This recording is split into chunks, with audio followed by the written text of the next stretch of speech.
Bonjour à tous et à toutes, je suis ravie de vous retrouver aujourd'hui en vidéo après une petite absence la semaine dernière. Aujourd'hui je reviens donc pour vous présenter la deuxième partie de mes lectures du mois de février. Il y aura également une troisième vidéo puisque j'ai vraiment pas mal lu au mois de février. Mais du coup aujourd'hui je vais vous parler de 6 romans ainsi que 3 titres graphiques. Pour commencer, je vais vous parler du roman Les Graciers par Kieran Millwood Hargrave. C'est publié aux éditions Pocket pour la version poche. Il est également disponible en format audio si jamais ça vous intéresse. Pour ce récit-là, on est sur un titre qui se passe en Norvège en 1617 et on va suivre l'histoire d'une femme qui vit en Norvège dans une ville plutôt au sud, un endroit qui est assez peuplé, assez animé, etc. et qui va être choisie pour devenir l'épouse d'un homme, d'un pasteur qui vient d'Écosse. Et ce pasteur est envoyé tout au nord de la Norvège, dans le village de Vardø, qui est un petit village vraiment complètement isolé, qui vit de manière assez reculée, qui n'a pas forcément suivi toutes les avancées qu'il y a pu avoir à d'autres endroits. Et dans ce village-là, la particularité, c'est qu'il y a eu un très gros accident qui s'est passé, et il y a un bateau de pêcheurs de baleines qui a littéralement coulé devant le village, vraiment alors qu'il était tout proche du port. Et ça s'explique pas vraiment, on comprend pas vraiment qu'est-ce qui a pu se passer pour que ce bateau ait coulé. Et à son bord, il y avait quasiment tous les hommes du village. À partir de là, forcément, les femmes sont obligées de se réorganiser et de vivre autrement, mais c'est très mal vu. Et on est sur une période qui est vraiment en pleine chasse aux sorcières. Et du coup, notre pasteur qui va arriver là-bas, lui va vraiment voir tout ça d'un très très mauvais œil et va décider de lancer une chasse aux sorcières à Vardø. Alors que sa femme elle-même commence à se rapprocher de ces femmes, à comprendre leur quotidien et puis à se lier d'amitié avec elles, surtout que son mari est particulièrement violent et méchant avec elle. C'est un récit que j'ai vraiment beaucoup apprécié, c'est un récit qui est très révoltant quand on le lit parce que c'est vraiment des situations qui sont extrêmement injustes et c'est un quotidien qui est très violent, qui est très difficile. Donc vraiment c'est un récit qui ne laisse pas indifférent, en tout cas pour ma part je l'ai vraiment beaucoup apprécié et c'est une histoire que je vais garder en tête. J'avais déjà lu ces deux premiers titres jeunesse qui sont publiés chez Michel Lafon Jeunesse, je me souviens plus exactement des titres, il y avait L'hiver sans fin et La fille quelque chose avec une histoire d'étoiles je crois. Je vous avoue que j'ai complètement oublié le titre. En tout cas c'est deux titres que j'avais pas forcément appréciés, j'avais eu un petit peu de mal avec le style littéraire que j'avais trouvé un peu trop onirique, un peu trop imagé et je sais pas exactement dire mais en tout cas voilà ça m'avait pas franchement convaincue mais j'étais quand même curieuse de lire celui-ci et effectivement le style est vraiment pas le même dans celui-ci. Dans ce récit-là on est sur un récit qui est beaucoup plus terre à terre contrairement aux deux autres qui étaient du fantastique. Donc vraiment voilà, le style est vraiment différent, le ton est vraiment différent, ça a vraiment rien à voir. Et du coup pour ma part je relirai avec plaisir Kieran Millwood Hargrave mais en adulte. Ensuite j'ai découvert le premier tome de la série Le Lys de Feu que je vous afficherai puisque je l'ai écouté en version audio. C'est un titre dont j'avais pas mal entendu parler, il était sorti chez Rivka et c'est vrai que j'avais vu plutôt de bons retours dessus donc j'étais assez intriguée. C'est une série qui est terminée en 4 tomes et le rythme de publication en audio est assez rapide. Ils en sont au tome 3 et je pense que le tome 4 devrait plus énormément tarder puisqu'ils sont sortis assez rapprochés. Pour ce qui est de cette série, ça va démarrer à Londres très peu de temps avant la Première Guerre mondiale et nous on va suivre l'histoire de Lily. Lily c'est la fille d'une grande actrice, comédienne de théâtre, de musical, etc. Mais qui est décédée, qui a laissé Lily seule alors qu'elle était adolescente et donc maintenant c'est une jeune femme qui essaye de s'en sortir comme elle peut. Son père c'est un riche baron mais du coup c'est sa fille illégitime et donc voilà, elle a une histoire qui est un petit peu particulière, un peu compliquée. Et puis la particularité de Lily c'est qu'elle peut ressentir des choses et qu'elle peut avoir surtout des visions de l'avenir. Malheureusement ces visions qu'elle a de l'avenir sont rarement très positives et elle voit souvent des personnes se faire tuer, des personnes qu'elle apprécie ou des personnes qu'elle ne connaît pas forcément. Mais du coup par exemple elle avait vu que sa mère allait se faire tuer dans une ruelle et voilà, elle voit pas mal de choses qui vont se passer. Elle s'interroge pas mal sur tout ça et elle voit bien au fur et à mesure des années que tout ce qu'elle prévoit se déroule et qu'elle ne peut absolument rien y faire, que ça se passera quoi qu'elle fasse, quoi qu'elle tente de changer. Dans ce premier tome, elle va faire pas mal de rencontres et elle va se rendre compte qu'elle n'est pas la seule à avoir un don particulier. Ce don s'est appelé un charisma dans le récit et elle va donc faire la rencontre d'un groupe de personnages, d'un endroit qui regroupe différents charismas et ces dons peuvent être vraiment très différents d'une personne à l'autre, tout le monde n'a pas du tout le même. Certaines personnes peuvent sentir les maladies d'une autre personne, certains peuvent communiquer avec les animaux, etc. Enfin vraiment voilà, pas mal de choses différentes. Et on est donc sur un récit qui va mêler en gros du fantastique avec ces dons-là, de l'historique puisque ça se passe vraiment juste avant la Première Guerre mondiale et que vraiment ça a vraiment sa grande importance dans le récit et ça aura une grande importance également dans les suites. Et puis on a également un aspect d'enquête qui est assez important dans le récit. Il y a certaines choses qui se sont passées. Lily a eu une prémonition durant laquelle elle a vu sa meilleure amie, qui est un petit peu d'ailleurs sa seule amie puisqu'elle a du mal à se lier aux gens étant donné que très souvent les personnes finissent par mourir autour d'elle. Mais voilà, elle a vu cette femme-là, qui est une médium, se faire tuer de manière très sauvage. Et d'un côté, elle a envie cette fois-ci de pouvoir changer les choses et d'éviter que ça lui arrive, et d'un autre côté elle voit bien que quoi qu'elle ait pu faire, y compris avec sa mère, etc., elle a jamais réussi à changer les choses. Donc voilà, on va partir du coup dans toute cette histoire-là, avec également une histoire d'enquête autour d'un tueur de médium, et c'est un récit que j'ai vraiment trouvé très prenant. La lecture audio est vraiment bien faite, c'est vraiment très entraînant. C'est vrai que pour ce premier tome, c'est pas complètement exempt de défauts, il y a quelques petites choses. Par exemple, j'ai trouvé qu'il y avait certains éléments qui étaient vraiment prévisibles ou qu'on voit vraiment venir, qu'on comprend rapidement et que les personnages prennent un peu de temps à comprendre. Donc c'est vrai que ça ralentit un peu le récit. Et puis c'est une héroïne qui va commettre pas mal d'erreurs, mais c'est pour nous faire voir à quel point justement elle va apprendre de ses erreurs et à quel point elle évolue au fur et à mesure de la série. Donc même si c'est un petit peu agaçant au départ de la voir faire plein de mauvais choix, et ben on se rend compte effectivement qu'elle s'en rend compte elle-même. Ensuite, je vais vous parler rapidement de ma lecture de La tombe aux lucioles par Nosaka Akiyuki. C'est un récit qui est paru chez Piquet Poche et donc c'est le récit qui a inspiré le dessin animé La tombe aux lucioles des studios Ghibli. Pour ce texte-là, qui est donc assez court, en fait il regroupe deux nouvelles. Il regroupe effectivement La tombe des lucioles et puis un autre qui s'appelle Les algues d'Amérique. Pour vous donner mon avis, ça va être un peu particulier, j'ai pas vraiment apprécié. Le style de l'auteur est très particulier, c'est un style qui est très cru. Il fait parfois des phrases qui sont vraiment interminables et qui font plus d'une page, mais pour ma part je l'ai pas forcément tellement ressenti à la lecture. Par contre, vraiment c'est un style qui est vraiment très cru, et du coup pour La tombe des lucioles, même si c'est une histoire qui est très triste et très tragique, du coup j'ai mis du temps avant de m'attacher au personnage, et dans une nouvelle qui fait à peu près 60 pages, si on en passe 40 avant de s'attacher au personnage, le ratio n'est pas vraiment bon. Pour ce qui est de La tombe des lucioles, si vous ne connaissez pas l'histoire, c'est l'histoire de deux enfants qui se retrouvent sous les bombes de la Seconde Guerre mondiale et qui essayent de s'en sortir comme ils peuvent, mais ça va pas très bien finir. Pour le second texte, donc Les algues d'Amérique, c'est un titre qui se passe pour le coup après la Seconde Guerre mondiale et qui parle de la relation entre le Japon et les États-Unis et de ce que ça a laissé comme rapport de domination, on va dire, entre les deux cultures. C'est un titre qui du coup aurait pu avoir certaines choses intéressantes à dire, sauf que ce qui en ressort principalement, c'est un texte qui est vraiment extrêmement sordide, qui part un petit peu sur de la pornographie, du gros fétichisme, etc. Enfin vraiment ça m'a pas du tout plu, du coup voilà, je l'ai lu, j'avais envie de le lire, je l'ai lu, mais est-ce que je vous le recommande? Pas particulièrement. Le dessin animé des studios Ghibli est vraiment très beau, très triste mais très beau, mais par contre pour le coup ça j'ai pas plus que ça apprécié. Ensuite, j'ai lu Perspective par Laurent Binet en version audio. C'est un titre qui est publié chez Audiolib et qui fait partie de la sélection du prix Audiolib de cette année dans lequel je suis jury, donc il fait partie des 10 titres que je devais écouter. Pour ce récit-là, du coup, c'est un récit qui mêle de l'historique, de l'épistolaire et de l'enquête, puisqu'on va se retrouver dans un récit qui se passe en 1557 à Florence, donc en pleine Renaissance, en plein âge d'or de la peinture de la Renaissance. Et il y a un peintre qui va être assassiné.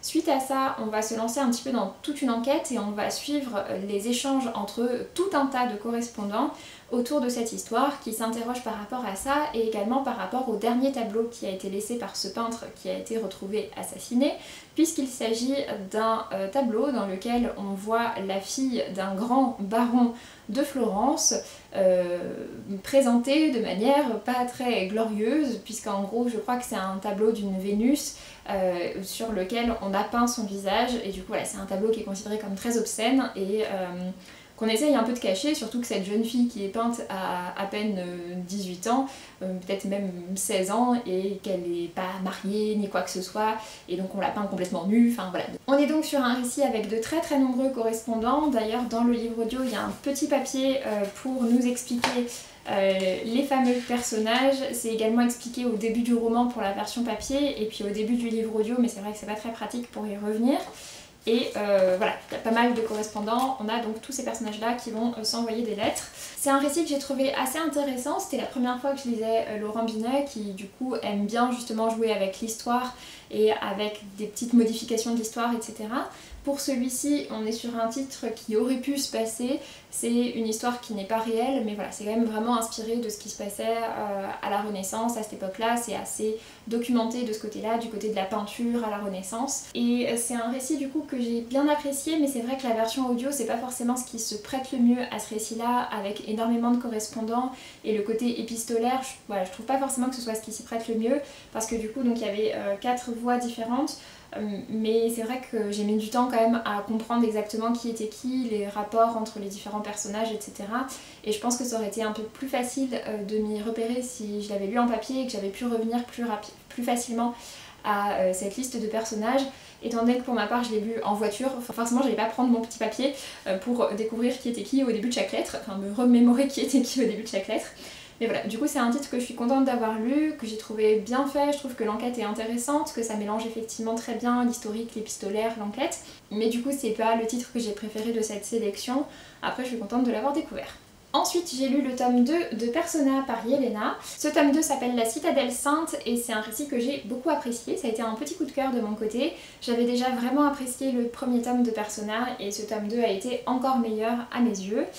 Pour ce qui est du résumé de la série Persona, on est donc sur une série de fantasy plutôt à destination adolescente et qui est prévue en 4 tomes. Donc pour l'instant il y en a 2 qui sont sortis et puis on espère voir les suites pour 2025, du coup pour l'année prochaine. Pour ce qui est donc de cette série, on va suivre le personnage de Andrea. Andrea du coup c'est un adolescent qui a donc un don de persona, et un don de persona ça lui permet de pouvoir changer de visage, en fait de mettre des masques sur son visage et puis de se transformer complètement en cette personne. Comme tous les enfants qui ont un don, il a été enlevé à sa famille pour être élevé dans un officium, un endroit qui regroupe donc des enfants avec des dons. Il y en a plein de différents et en gros on loue les services de ces enfants pour accomplir différentes choses. Et une fois qu'ils deviennent adultes, ils ont un petit peu le choix, soit ils décident de renoncer à leurs dons et de se marier et d'intégrer une vie normale comme tout le monde, ou bien soit ils décident de garder leurs dons et d'entrer dans la religion.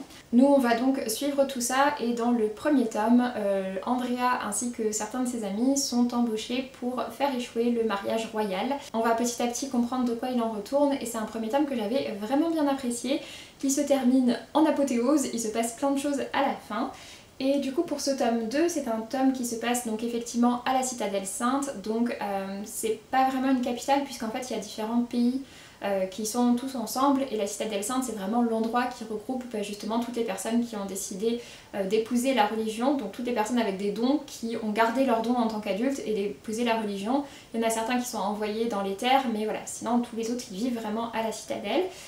Nos personnages se retrouvent donc propulsés là-bas et on découvre la citadelle, on découvre plein de nouveaux dons et plein de choses qui vont se passer.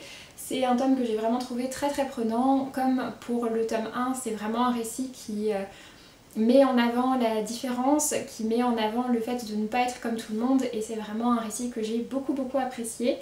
Le personnage d'Andrea alterne du coup entre des personnages masculins et féminins qui l'incarnent et c'est vrai que ça permet également de parler du genre et de l'identité de genre et j'ai trouvé ça très bien fait. Donc voilà, j'ai vraiment beaucoup apprécié et je suis très contente d'avoir découvert ce tome 2.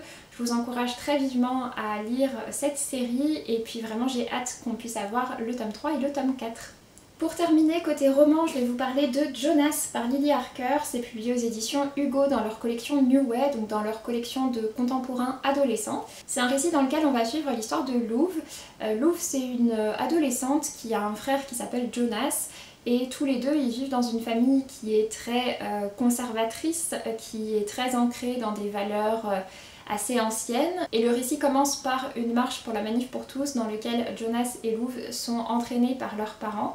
Donc les manifestations anti-mariage gay. Et clairement, voilà, ils n'ont pas le choix, ils sont entraînés là-dedans par leur famille. Sauf que ce récit-là raconte l'histoire de Jonas qui est donc homosexuel, qui va se découvrir attiré par les garçons et qui vit un très profond mal-être, d'autant plus face à ce contexte familial.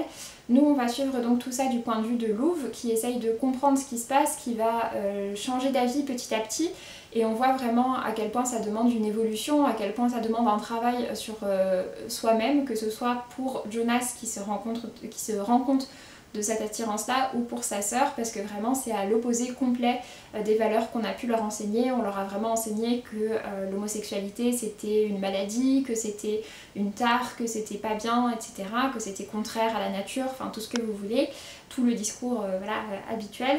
Mais j'ai vraiment trouvé ça intéressant de parler justement de l'histoire de ces adolescents, de ces enfants, de ces adolescents auxquels on n'a pas laissé le choix, qu'on a entraîné dans toutes ces manifs, et puis finalement qui pour certains se retrouvaient directement concernés, et de manière plus générale des adolescents qui doivent grandir dans une famille qui est à ce point opposée et à ce point contre leurs valeurs. C'est un récit qui du coup parle vraiment du mal-être de Jonas, mais donc du point de vue de Louve.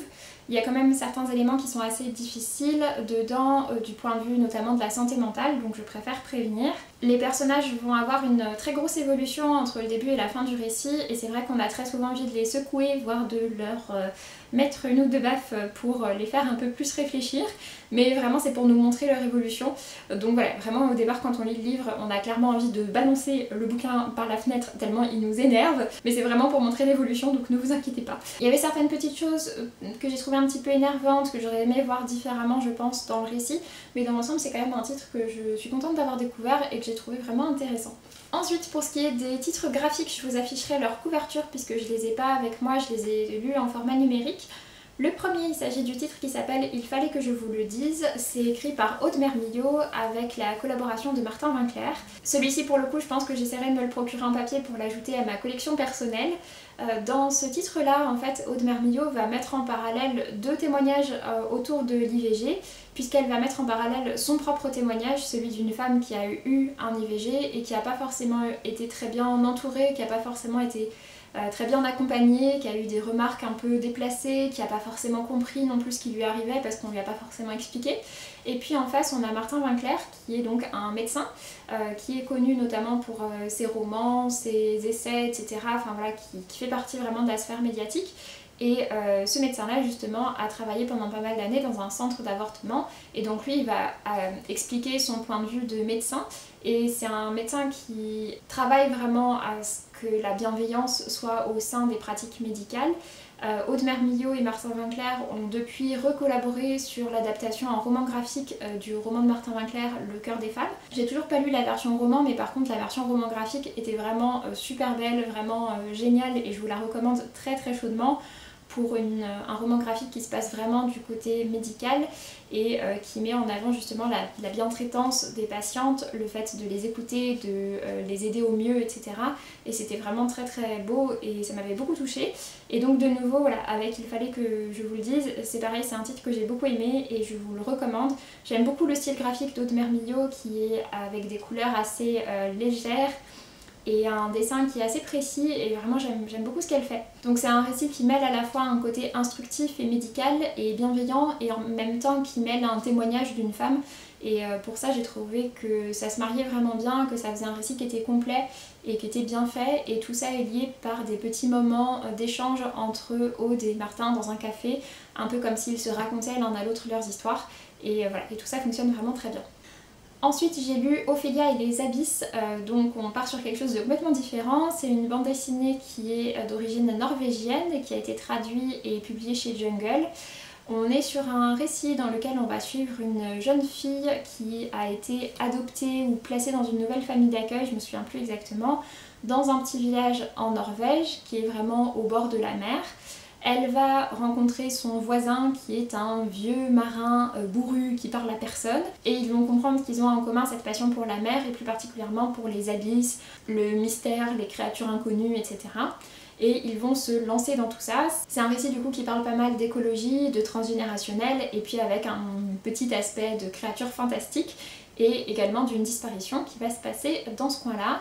C'est un récit qui avait pas mal de choses intéressantes à dire, mais peut-être du coup un peu trop, et du coup les éléments étaient assez vite survolés. J'ai trouvé que ça manquait un petit peu de développement. C'est une série qui est en plusieurs tomes, je sais qu'il y en a au moins un deuxième qui est sorti maintenant en Norvège et puis également en anglais, mais je sais pas exactement combien sont prévus, mais c'est vrai que sur tout l'aspect adoption, nouvelle famille, etc., j'ai trouvé que ça prenait pas vraiment son sens parce que c'était trop survolé et finalement elle aurait pu juste avoir emménagé là avec sa famille. Donc voilà, là-dessus j'ai trouvé ça un petit peu dommage. La colorimétrie est vraiment jolie, le style de dessin c'est un peu moins mon truc, par contre c'est un récit qui se lit vraiment très très vite, que j'ai vraiment dévoré.